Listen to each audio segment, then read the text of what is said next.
Hello everybody. So today I will talk about calculus. The topic today is about integration.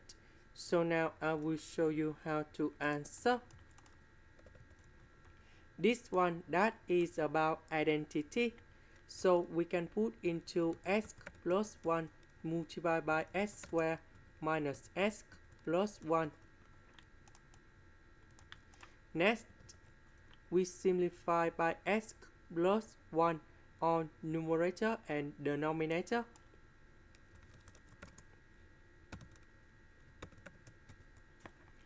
And now we have the final answer. We can apply the formula in here.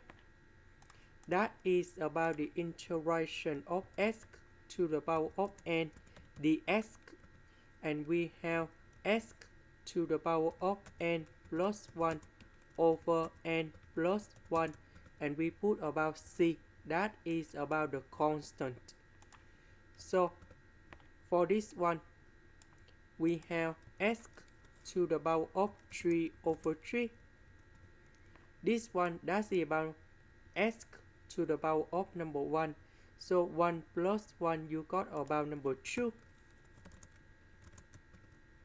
This is about the constant. So I will put about x and we put about c. That's about the constant in here. This is the end. Thank you for watching.